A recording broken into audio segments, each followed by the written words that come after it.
లాలు గారు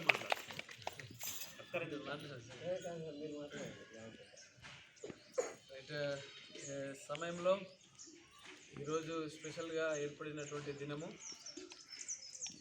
మురళి సార్ చెప్పినట్లుగా మనకు ఎన్నో కష్టము చేసిన తర్వాత అనేక బలిదానాల తర్వాత వచ్చినటువంటి ఈ యొక్క మనకు మంచి జెండా ఎగరదీయడము, మనకు ఒక భారతదేశానికి స్వతంత్రం వచ్చింది కనుక ఈ సందర్భంలో పిల్లలు దీని వెనకాల ఎంతో ప్రయాసం ఉంది.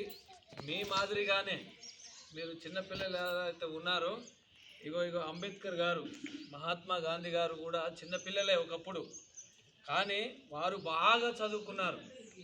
బాగా చదువుకొని విద్యావంతులై జ్ఞానముతో వాళ్ళు ఈ దేశానికి సాధించారు.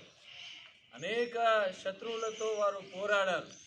కనుక ఈ సమయంలో ఏం చెప్తున్నానంటే, మనకున్న సమస్యలు, మనకున్న ఆర్థిక పరమైనటువంటి వనరులను బట్టి మన తల్లిదండ్రులు మనల్ని పోషించే విధానము, మనల్ని డబ్బులు పెట్టి చదివించే విధానము అవన్నీ పక్కన పెడితే, ఎక్కడ చదువుతున్నామని కాదు, ఏ స్కూల్లో ఉన్నామని కాదు, కానీ వీళ్ళను మాదిరిగా చేసుకొని బాగా కష్టపడి చదివి ఒక గ్రామానికి, ఒక మండలానికి, ఒక జిల్లాకు మీ తల్లిదండ్రులకు మంచి పేరు తేవాలి.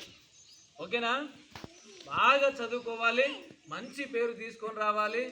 ఇక్కడ మీకు మంచి విద్యావంతులైనటువంటి టీచర్స్ ఉన్నారు కనుక మంచిగా చదువుకొని ఈ యొక్క గ్రామానికి, దేశానికి మంచి పేరు తేవాలని మనసారా మిమ్మల్ని అభినందిస్తూ, ఇక్కడ ఉన్నటువంటి మురళి సార్కు, శంకర్ సార్కు, ఉన్న పెద్దలందరికీ నా ప్రత్యేకమైనటువంటి ధన్యవాదాలు తెలియజేస్తూ